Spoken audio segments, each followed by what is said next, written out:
Hello everyone, कैसे हो आप। हम आपके लेके आ चुके हैं फिल्म एम्पर का एपिसोड नंबर 228 और इस एपिसोड में तैयारियां होंगी इस तूफान की, जिसे हम पूरे ज्वालिंग कॉन्टिनेंट की फाइनल बैटल बोल सकते हैं, क्योंकि हमारा अगला फोकस होगा गोस्ट रियल में। इससे पहले हम रिकैप शुरू करें, मैं कुछ चीजों को थोड़ा क्लियर कर देता हूँ। एक्चुअली में बांग्लादेश और पाकिस्तान के व्यूअर्स को हेल गार्डन की प्रीमियम कम्युनिटी को ज्वाइन करने में परेशानी हो रही थी। हमने इसके बारे में यूट्यूब टीम से बात करी और उसके हिसाब से मुझे मालूम पड़ा है कि इन दोनों कंट्रीज में मेंबरशिप अवेलेबल नहीं है। So there is nothing we can do guys, because issue काफी ज्यादा बड़ा है। चलो बात करिए पिछले पार्ट की, तो उसमें हमें सबसे पहले वो सभा दिखाई जाती है जिसमें जियान पहुंचा था। इस हॉल में इकट्ठे हुए होते हैं मेडुसा क्लैन के 8 ट्राइब्स के लीडर्स। हमें मालूम पड़ता है कि शेफू, स्नेक किंग और 5 ट्राइब्स को छोड़ के बचे हुए 4 ट्राइब के लीडर्स काइलिन को अपनी क्वीन कंसिडर नहीं करते थे, और क्योंकि क्वीन ने जियान को बचाने के ऑर्डर दिए थे, वो चारों चाहते थे कि जियान को ज्वाली रॉयल फैमिली के हवाले कर दिया जाए। लेकिन चीजें उनके लिए तब बदल जाती हैं जब जियान की बॉडी में से वो 9 रंगों वाला ऑरा इरप्ट हुआ था। ये ऑरा होता है क्वीन मेडुसा का।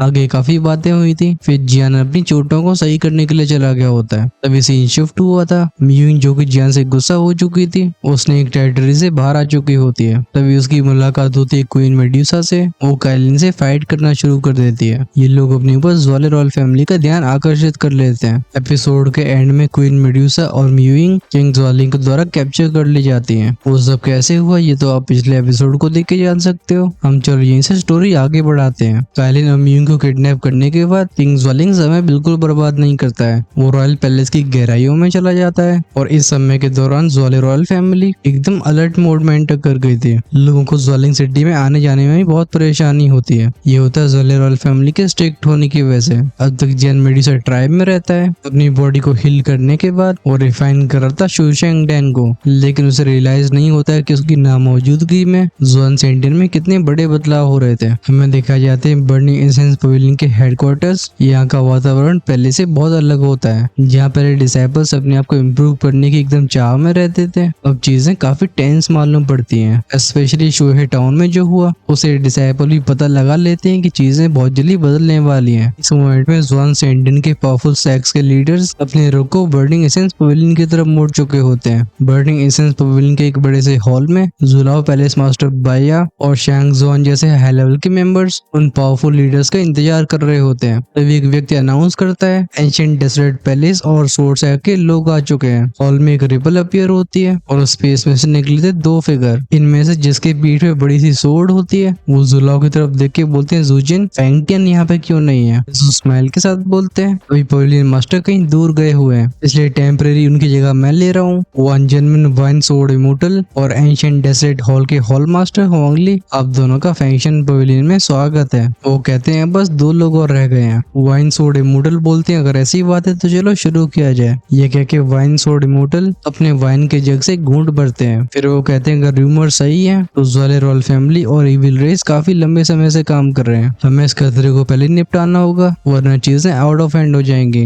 ये सुन के एक बंदा चिल्ला के बोलता है, ज्वाली रॉयल फैमिली की ऐसा करने की हिम्मत कैसे हो गई। क्या वो भूल चुके हैं कि हमारे गेट 1000 वर्ल्ड के ऊपर एलियन इविल रेस ने कैसे कैरेट आए हैं। ये फ्यूरियस फिगर और कोई नहीं बल्कि पपेट सैक का पैलेस मास्टर होता है। इसे कमरे में बंधा होता है एक छोटा सा पपेट, जो देखने में बिल्कुल किसी इंसान की जैसा लग रहा था। इस बंदे को चिल्लाते हुए सुन के एक प्यारी सी आवाज बोलती, पपेट पैलेस मास्टर, आपको ऐसे एजिटेट नहीं होना चाहिए। चलो पहले हम बाकी लोगों का इंतजार करते हैं, इस मीटिंग को तभी शुरू किया जाएगा। ये बोलने वाली होती है वानो पवेलियन की सेक्ट मास्टर, और इनके बगल में पॉइजन सेक्ट की सेक्ट मास्टर बैठी हुई थी। उनकी बात को सुन के पपेट सेक्ट के पैलेस मास्टर भी शांत हो जाते हैं। वो भी नोटिस कर पाते हैं कि जहाँ पे पहले पॉइजन सेक्ट और वानो पवेलियन एक दूसरे के जानी दुश्मन थे, अब इनके बीच में एक अजीब सा जुड़ाव हो चुका है और इसका कहीं न कहीं फैंटियान से लेने देना है। वो जस्ट अपनी सीट पे बैठे हुए थे, तभी यहाँ पे 4 और पावरफुल और अपीयर हुए थे। एल्डजू इन सभी इन्फ्लुएंशियल लीडर्स को देख के बोलते हैं, क्या सब इकट्ठे हो चुके हैं। मिजुजी बोलते हैं, एल्डजू ज्वाली रॉयल फैमिली का मैटर काफी ज्यादा अर्जेंट है, भले हमने जुआन सेंटियन के सारे सैक को इनवाइट किया हो, तब भी इतनी जल्दी सब नहीं आ पाए हैं। जुलाओ मनी मन में कहते हैं, puppet mansion ancient desert hall, वन जेनमन, पिल वैली, परगर्टी हॉल, वानो पवेलियन, पॉइजन सैक। साफ तौर पर यहाँ पे कई पावरफुल फिगर्स की कमी थी। एक व्यक्ति जिसने एल्केमिस्ट की रोक पहन रखी होती है, वो हम्प करके बोलता है, ज्वाली रॉयल फैमिली के एक्शंस ये सबके सामने है, लेकिन वो सैक जो यहाँ आने को तैयार नहीं है, साफ तौर पर उन्हें ज्वाली रॉयल फैमिली का डर है, क्योंकि भले ज्वाली रॉयल फैमिली इविल रेस से मिल चुकी हो, उनकी फाउंडेशन को आसानी से चुनौती नहीं दी जा सकती।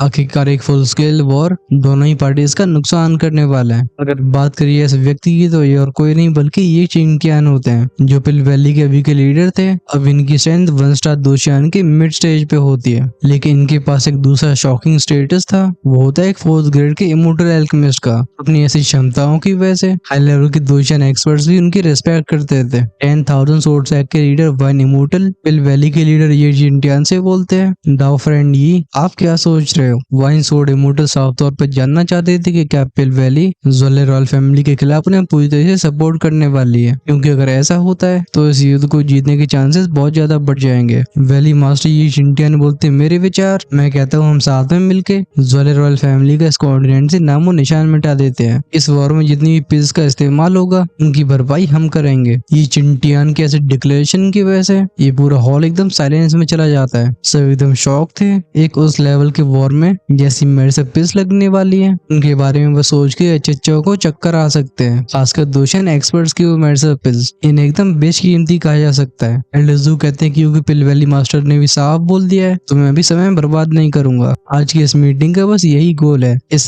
कॉम्पिटिशन के दौरान सभी डिसाइपल्स ने विटनेस किया कि ज़्वाले रॉयल फैमिली के सारे डिसाइपल्स इविल ब्लड रेस के कर्ज से ग्रसित थे। अगर उन डिसाइपल्स में से 1-2 लोगों के पास ही वो पावर होती तो चलो हम इसे कोइंसिडेंस कह सकते हैं, लेकिन अब तो चीजों पे डाउट करने का कोई सवाल नहीं उठता। और जहाँ तक बात रही इविल रेस कैसी प्रवृत्ति और प्रकृति को रखती है ये आप सभी अच्छे से जानते होंगे, लेकिन आप सभी चिंता मत करिए। जहाँ तक बात रही किंग ज़्वालिंग और ज़्वाले रॉयल फैमिली के पावरफुल एक्सपर्ट्स की, उन्हें पवेलियन मास्टर फेंटियन खुद संभालेंगे। प्रॉपर्टी हॉल के हॉल मास्टर पूछते हैं, ज़्वाले रॉयल फैमिली के डिसाइपल्स ने ब्लड कर्सेस का इस्तेमाल करके जैसे अपनी पावर्स को बढ़ाया, मुझे लगता है कुछ ऐसा ही उनके एल्डर्स के साथ भी होगा। एल्डर्स स्माइल के साथ अपने सिर को हिला के बोलते हैं, हमारे पवेलियन मास्टर ने हाल ही में एक ब्रेक थ्रू किया है, इसलिए आप लोग चिंता मत करो। वैसे भी बर्निंग इंसेंस पवेलियन और ज़्वाले रॉयल फैमिली के बीच की दुश्मनी ये आज की नहीं है। इतना कह के ज़ूला बोलना बंद कर देते हैं और सबके चेहरों की तरफ देखते हैं। हॉल कुछ 3-4 सेकंड के लिए शांत रहा था, फिर एक एक करके सारे सेक्ट्स एल्डर्स को अपनी पूरी सपोर्ट देने के लिए तैयार हो गए थे। लोग कहते हैं क्योंकि हम सब एग्रीमेंट में आ चुके हैं तो चलो युद्ध की तैयारियां करी जाए। आज से 5 दिन बाद हमारी सभी एलीट फोर्सेस इकट्ठी होंगी। इस फोर्स का नाम होगा डीमन एक्सटिंग्विशिंग अलायंस, जो ज़्वाले रॉयल फैमिली को तबाह करके रख देगी। ओके, ये नाम काफी कॉम्प्लिकेटेड लग रहा है, हम इसे बोलेंगे डीमन हंटिंग अलायंस। इस नाम से और लोगों को कोई परेशानी नहीं होती है। इस मीटिंग के खत्म होने के बाद एक एक करके सारे सेक्ट मास्टर अपने सेक्ट वापस लौटने लगते हैं। ज़ोन सेंटन का एटमॉस्फेयर भी और भी हैवी फील होता है, लेकिन पीछे वानो पवेलियन और पॉइजन सेक्ट की सेक्ट मास्टर्स रह जाती हैं। दोनों के एक्सप्रेशन एकदम सोलम होते हैं। ऐसा होना स्वाभाविक भी था क्योंकि ये दोनों पवेलियन मास्टर फेंटियन से गहरी कनेक्शंस को रखती थी। पॉइजन सेक्ट मास्टर पूछती है, ज़ूजिन फेंटियन कहाँ पे है? एल्डरजू वॉइस कोड के बोलते हैं, जब कंपटीशन शुरू हुआ था पवेलियन मास्टर तभी गायब हो गए थे,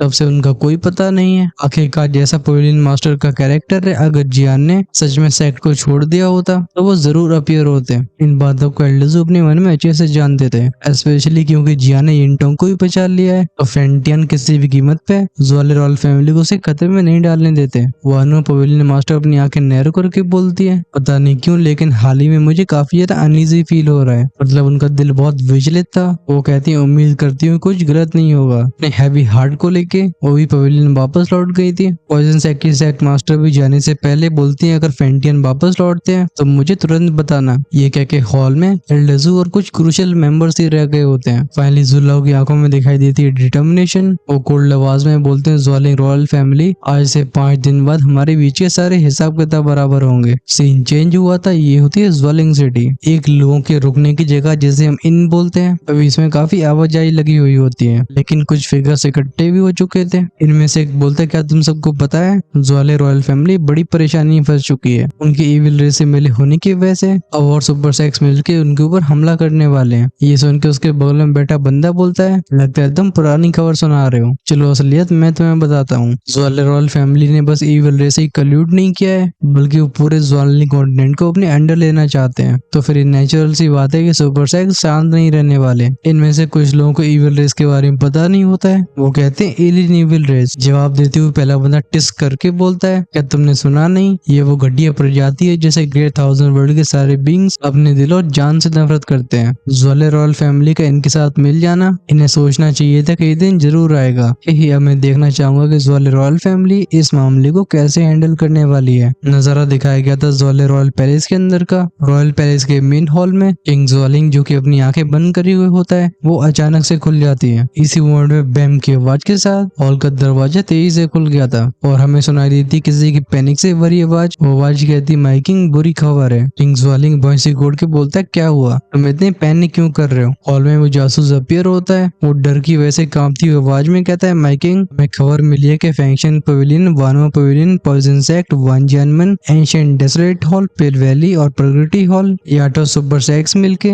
एक डीमन एक्सटिंग्विशिंग अलायंस को बना चुके हैं। वो अगले 5 दिनों में हमारी ज़्वाली रॉयल फैमिली की ओर हमला करने वाले हैं। लगता है यहाँ पे मैं पपेट मेंशन बोलना भूल गया था, सो या उसे भी काउंट कर लेना। भले ज़्वाली रॉयल फैमिली पावरफुल हो तब भी इतने सारे एक्सपर्ट्स का सामना नहीं कर सकती है। बस अजीब बात ये होती कि किंग ज़्वालिंग के चेहरे पे कोई भी घबराहट दिखाई नहीं दे रही होती है। वो काम वॉइस में बोलता है ठीक है मैं समझ गया, तुम जाओ और जैसा कहा गया है वैसा करो। ये सुनने के बाद भी जासूस हेजिटेट करता है। वो बोलते हैं माइकिंग लेकिन क्या इससे हमारा कुछ ज्यादा नुकसान नहीं होगा। किंग ज़्वालिंग बोलता है बड़ी चीजों को हासिल करने के लिए हमें बड़े सैक्रिफाइस भी करने पड़ते हैं। समय आ गया उस बड़ी मछली को पकड़ने का। फैंक्शन पवेलियन की मिस्टेक ये है कि उन्हें हमला करने की इतनी जल्दबाजी हो रही है। ही अब गॉरफिन की पावर के साथ मुझे कोई नहीं रोक सकता। वैसे ही ब्लड रिवर में हमें कई चीजें मालूम पड़ी हैं। वो कहता है जाओ मेरे शब्दों को भेजो, उस डीमन हंटिंग अलायंस के लीडर्स को ज़्वालिंग माउंटेन में बुलाओ। मैं उन ब्लड डीमंस का इस्तेमाल करके उन एक्सपर्ट्स को भी अपनी स्टैंड का हिस्सा बना लूंगा। इन सभी पावरफुल एक्सपर्ट्स के खून के साथ मेरे लिए एक नई दुनिया का रास्ता खुल जाएगा। इन 5 दिनों में ज़्वान सेंटियन ये मेरी ग्लोरी को विटनेस करेगा। किंग ज़्वालिंग के ऑर्डर्स को लेके वो स्पाई गायब हो जाता है और हॉल में फिर से शांति फैल जाती है। लेकिन शांति लंबे समय तक टिकती नहीं है क्योंकि किंग ज़्वालिंग के पीछे शैडोज में से तो फिगर बाहर आए थे। इनमें से एक होता है वो बुड्ढा ज़्वान किंग जो किंग ज़्वालिंग का पपेट बन चुका था।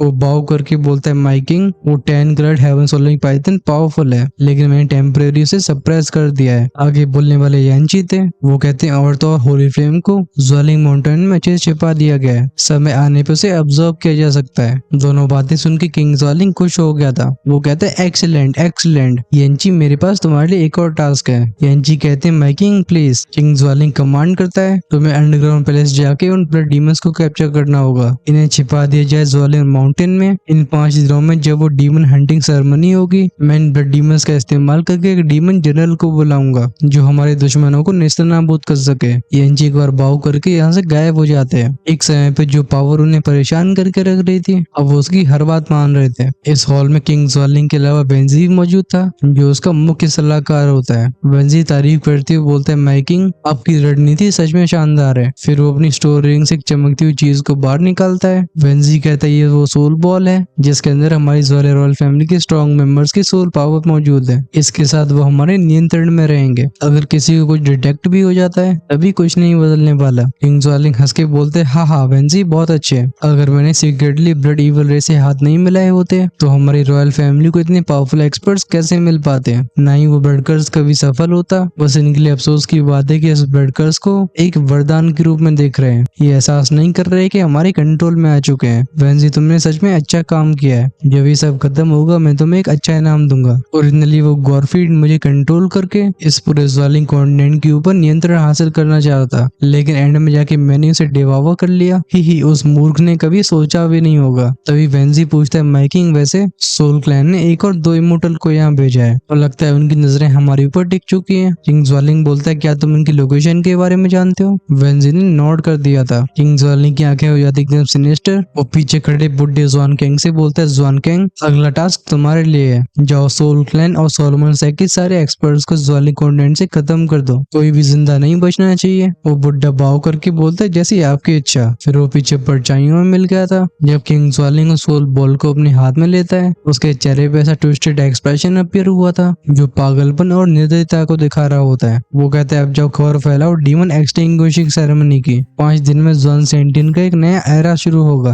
ओके यहाँ पे ऐसा हो सकता है कि आप थोड़े से कंफ्यूज हो चुके हो, इसलिए मैं आप सबके लिए अपने फैंटास्टिक गैस वर्क का इस्तेमाल करके आपके डाउट्स को क्लियर करने की कोशिश करता हूँ। मुझे लगता है कि किंग ज़्वालिंग सबके सामने उन ब्लड डीमंस को खत्म करके साबित करना चाहता है कि वो भी सबकी तरह इविल रेस का दुश्मन है जिससे लोग उसके ऊपर भरोसा कर सकें और उनके दिमाग में कंफ्यूजन पैदा हो। खैर एक्चुअली में सच्चाई क्या है चलो हम आगे जानते हैं। एक तरफ ज़्वान सेंटियन के 8 सुपर सेक की डीमन एक्सटिंग्विशिंग अलायंस, दूसरी तरफ ज़्वाली रॉयल फैमिली की डीमन एक्सटर्मिनेशन सेरेमनी। जब इन दोनों भयानक चीजों की खबरें फैलती हैं जॉन सेंटियन उबलना शुरू हो जाता है। लेकिन हम जाते हैं जियान की तरफ। जॉन सेंटियन की तरफ मेडुसा क्लैन में भी टेंशन छाई हुई थी, लेकिन जियान के चेहरे पे एक स्माइल होती है। अपने हाथ में ड्रैगन की आग जैसी मर्सिपल को देख के जियान कहता है इसे रिफाइन करना सच में आसान नहीं था। जब से उसकी स्पिरिचुअल स्ट्रेंथ बड़ी होती है, जियान की अल्केमी स्किल्स भी खतरनाक तरीके से इम्प्रूव हो गई थी। यही कारण था कि शोशन डैंग के ऐसे हाई ग्रेड के पिल होने के बाद भी जियान ने अंत में इसे रिफाइन कर ही लिया और इस मेडिसिन पिल को अच्छे से रखने के बाद बोलता है अब मुझे बस इस मेडिसिन पिल का इस्तेमाल तब करना है जब मैं होली फ्लेम को डिवावर करने जा रहा हूँ। उम्मीद करता हूँ गॉरफिंड का वो बचा हुआ आधा हिस्सा भी जॉन सेंटियन में ही है। जियान सोचता है जब वो उस गोस्ट फेस होल फ्लेम को डिवावर करेगा उसका फ्लेम मंत्र कहाँ तक इवॉल्व होगा। ऑफकोर्स गोस्ट फ्लेम को भी बस कंट्रोल किया जा सकता था, न कि डिवावर। इस वजह से जियान भी थोड़ा फ्रस्ट्रेटेड रह जाता है। इस बात में मेरे दिमाग में बहुत घटिया जोक आ रहा था। खैर उसे हम रहने ही देते हैं। जियान खुद से बोलता है जाने दो, मैं पहले बाहर जाता हूँ। मेरे हिसाब से रिफाइनिंग प्रोसेस 1 महीने का समय ले चुकी होगी। ये बोलते बोलते वो खड़े होकर चेम्बर के बाहर की तरफ जाने लगा था। जैसे दरवाजे को खोलता है उसके सामने अपीयर होता है एक शैडोई फिगर। वो फिगर कहता है हे लिटिल ब्रदर जियान, तो तुम फाइनली बाहर आ गए। इस फिगर को सेंस न कर पाने की वजह से जियान थोड़ा टेंस हो जाता है। वो कहता है कौन है यहाँ पे। परछाइयों में से फिर से आवाज आती है। वो कहती है मैं हूँ ये आवाज थी स्नेक किंग की, जिन्हें जियान तुरंत ही पहचान लेता है। वो हाथ कबू करके उन्हें ग्रीट करता है। वो भी एहसास कर चुका था कि स्नेक किंग और शेफू काइलिन को किस तरीके से सपोर्ट कर रहे हैं और तो जियान को रेस्क्यू करने में भी दोनों का बहुत अहम रोल था। स्नेक किंग स्माइल के साथ बोलते हैं अच्छी बात है कि तुम बाहर आ गए हो, तुम्हें चिंता करने की जरूरत नहीं है। चेम्बर के अंदर समय अलग तरीके से गुजरता है, वही बाहरी दुनिया में बस 3 दिन गुजरे हैं। जियान सरप्राइज एक्सप्रेशन के साथ बोलते हैं बस 3 दिन। स्नेक किंग इसका रिप्लाई नहीं देते। वो कहते हैं मेरे साथ आओ, मुझे लगता है कुछ लोग हैं जो तुमसे मिलना चाहते होंगे। बिना हिचकिचाए जियान उनके पीछे जाता है। दोनों काफी जल्दी मेडुसा क्लैन के क्रिस्टल पैलेस में आ जाते हैं। इस हॉल में आने के बाद सबसे पहले जियान को जिसका चेहरा दिखाई दिया था वो होते हैं उसके ह्यूमन पैलेस के डेप्यूटी पैलेस मास्टर म्यूजुजी। उन्हें देख के जियान थोड़ा स्टन्ड हो गया था। तभी म्यूजुजी एक एल्डर से बात कर रहे होते हैं। उसने एक ट्राइब का एल्डर बोलता है म्यूजुजी तो हमारे मेडुसा ट्राइब में क्यों आए हो। म्यूजुजी काम आवाज में कहते हैं ऐसा करने के मेरे पास 2 कारण है। पहली बात है पवेलियन मास्टर फेंटियन के कहे पे यहाँ आया हूँ और दूसरा मामला है जियान से रिलेटेड। वो मेडुसा क्लैन के मेंबर बोलते हैं हाँ क्या जोक है। जियान पहले तुम्हारी बर्निंग एसेंस पवेलियन को छोड़ चुका है, अब तुम्हें उससे क्या काम हो सकता है। तो तुम्हें सच में ऐसा लगता है कि फेंटियन हमारी मेडुसा ट्राइब को अपनी उंगलियों पे नचा सकता है। म्यूजुजी अपने सिर को हिला के बोलते हैं आप ऐसा नहीं बोल सकते हो। तभी फिर होता है शेफू का फिगर। वो सबको शांत करते हुए बोलती है म्यूजुजी सिचुएशन को अच्छे से बताओ। वेल यहाँ पे छोटी सी नोकझोंक हो रही होती है। वो वैसे एक स्नेक मैन और एक इंसान के बीच में थी। वैसे तो स्नेक ट्राइब और फैंक्शन पवेलियन के बीच में काफी अच्छे रिलेशनशिप है। ये दोनों अक्सर एक दूसरे का साथ निभाया करते थे। जब भी ज्वाली रॉयल फैमिली किसी के ऊपर हमला करती है दूसरा फैक्शन उन्हें बचाने के लिए आ जाता है। म्यूजुजी कुछ भी बोलने से पहले जियान को काफी ध्यान से देखते हैं। जब वो पाते हैं कि जियान के शरीर में कोई भी चोटें नहीं बची हैं, उनके दिल को रिलीफ फील होती है। शोहे टाउन में जियान के साथ जो भी हुआ उसके लोग गिल्टी फील कर रहे थे। वो बताने की कोशिश करते हैं तब जो हुआ, लेकिन इससे पहले वो आगे बोल पाते जियान उन्हें पहले ही काट देता है। लिमिन उनकी बात को काट देता है और एक केयरफ्री स्माइल के साथ बोलता है डेप्यूटी पैलेस मास्टर म्यू मैं सब समझता हूँ, आपको इसकी चिंता नहीं करनी चाहिए। वो जानता था कि फैंक्शन पवेलियन की तब पोजीशन कैसी थी, उसकी वजह से सब खतरे में पड़ सकते थे। इनके बीच में कुछ और बातें होती है, तब तक और भी लोग इकट्ठे होने लगते हैं। फाइनली शेफू कहती है क्योंकि सब यहाँ पहुंच चुके हैं चलो जरूरी काम पे ध्यान दिया जाए। फाइनली म्यूजिक का एक्सप्रेशन और भी सीरियस होने लगता है। वो कहते हैं मुझे लगता है आप सबको पता लग चुका होगा इस वाले royal family demon extermination ceremony को 2 दिन में रखने वाली है। ये सुन के मेडुसा ट्राइब का एक मेंबर गुर्रा के बोलता है क्या ये डैम्स वाले रॉयल फैमिली, उन सबको पता है कि इविल रेस से मिले हुए हैं, लेकिन अब वो उन ब्लड डीमंस का इस्तेमाल करके अपने आप को निर्दोष साबित करना चाहते हैं। आहा मुझे सच में हंसी आ रही है। म्यूजिक शेफू से पूछते हैं उनके विचार क्या हैं। शेफू कहती है वाले रॉयल फैमिली ये भी जॉन सेंटियन के खुलेआम दुश्मन नहीं बनना चाहेंगे। क्या वो एलियन इविल रेस से मिले हुए हैं या नहीं इसे फर्क नहीं पड़ता, लेकिन वो जिस पावर का इस्तेमाल कर रहे हैं वो एलियन इविल रेस की है। ऐसी पावर के अपने हाथ में होने की वजह से पूरी वाले रॉयल फैमिली के एक्सपर्ट्स की ओवरऑल स्ट्रेंथ बढ़ चुकी है। मुझे लगता है अगर वो इतने सारे इविल ब्लड डीमंस को सैक्रिफाइस करने की सोच रहे हैं तो उन्हें बदले में एक और बड़ा फायदा दिखाई दिया होगा। ये so called demon extermination ceremony बिना किसी शक के ये एक जाल है। मिजुजी नोट करते हैं। वो कहते हैं हम जॉन सेंटियन के 8 सेक्ट्स मिलके डीमन एक्सटर्मिनेशन अलायंस को बना चुके हैं। ये वाले royal family demon extermination ceremony करेगी। हम अपनी डीमन हंटिंग आर्मी के साथ इन्हें जड़ से उखाड़ फेंकेंगे। शेफू अपने सिर को हिला के बोलती है इतना आसान नहीं है। अगर वानो पवेलियन और पॉइजन सैक को छोड़ दिया जाए तो जॉन सेंटन के बाकी के 5 एक्ट्स इन पे इतना ज्यादा भरोसा नहीं किया जा सकता। तो ये लगता है अगर ज़्वाले रॉयल फैमिली की स्ट्रेंथ कुछ ज्यादा ही ओवरवेलिंग महसूस होती है तो ये पांचों तुम्हें अकेले छोड़ के भागने में बिल्कुल हेजिटेट नहीं करेंगे और तब तुम्हें सब कुछ अकेले फेस करना होगा। सिर्फ तुम्हारा फेंगशन पवेलियन, हमारा मेडिसो क्लैन और उन दोनों सेक्ट्स पर ही भरोसा किया जा सकता है। इस पॉइंट को कहीं न कहीं मिज़ुजी भी समझते थे। वो नोट करके बोलते हैं एक अच्छा पॉइंट है। शेफू थोड़ी देर तक कुछ सोचने के बाद डेप्यूटी हॉल मास्टर मिज़ुजी से बोलती हैं, इस युद्ध में हमारी मेडुसा ट्राइब तुम्हारा पूरा साथ देगी। पेलिस मास्टर मी, अभी के लिए आप वापस लौटो और तैयारियां करो। 2 दिनों के बाद हम ज़्वालिर माउंटेन में इकट्ठे होंगे जहाँ डिसाइसिव बैटल होने वाली है। शेफू का हाँ बोलना पूरी ट्राइब का एग्री करना था। मिज़ुजी हाथ कब करके बोलते हैं, आपकी सपोर्ट के लिए बहुत बहुत धन्यवाद। फिर वो जाने के लिए पीछे मुड़े थे तभी जियान भी खड़े होके बोलते हैं, पेलिस मास्टर म्यू चलो आपके साथ मैं भी चलता हूँ। सेक्ट में कई जूनियर और सीनियर ब्रदर्स रह गए हैं जिनसे मैंने अभी तक विदा नहीं ली है। मिज़ुजी स्माइल के साथ बोलते हैं, ऑफ कोर्स। शेफू भी अपनी सीट से खड़ी हो गई थी। उसने किंग को, जियान और मिज़ुजी को बाहर का रास्ता दिखाने के लिए बोलती है। ऑफ कोर्स जियान के पीछे लिटरली और लोंगी गए होते हैं। अब हॉल में सारे स्नेक ट्राइब के मेंबर्स मौजूद थे। शेफू कहती है हमें भी तैयारियां करनी होंगी, ये कोई छोटा मैटर नहीं है। वो ऑर्डर देती है, मिलेन तुम 8 ट्राइब से 7 स्टार दोदी से ऊपर वाले एक्सपर्ट्स को इकट्ठा करो। इस बार हम बिल्कुल होल्ड बैक नहीं करेंगे। मोबाइल तुम अपने स्ट्रॉन्गेस्ट वॉरियर्स को लेके हमारी क्वीन को ढूंढने के लिए जाओ। ये मामला बहुत क्रूशियल है। अगर हम जीतना चाहते हैं तो हमारे साथ क्वीन का मौजूद होना बहुत जरूरी है। शेफू कुछ इस तरीके से एक के बाद एक ऑर्डर्स को पास करती है। उनकी आवाज एकदम स्थिरता और सीरियसनेस से भरी हुई थी। इस हॉल से बाहर जाने के बाद जब मिज़ुजी जियान के ग्रुप को ध्यान से देखते हैं वो पूछते हैं म्यूइंग कहाँ पे गई। ये सुन के सबके चेहरों पे ऑकवर्ड एक्सप्रेशंस आ गए थे। शाओई कहता है मैं उसके ढूंढने के लिए गया था लेकिन उसने मुझे पीछे छोड़ दिया। जियान भी सहाय करता है। वो कहता है हमें म्यूइंग को कुछ समय देना चाहिए। ये बातें करते फाइनली मेडुसा ट्राइब से बाहर चले गए थे क्योंकि चारों पावरफुल एक्सपर्ट्स होते हैं। इन्हें फेंगशन पवेलियन लौटने में कुछ खास परेशानियों का सामना नहीं करना पड़ता। जब जियान को फिर से वो जानी पहचानी हवा महसूस होती है उसके चेहरे पे एक नॉस्टैल्जिक एक्सप्रेशन आता है। मिज़ुजी बोलते हैं लिटिल गाय वेलकम। जियान भी अंदर से वार्म फील करता है। भले उसने सेक्ट को छोड़ दिया हो तभी इससे जुड़ी हुई यादें कभी नहीं मिटने वाली।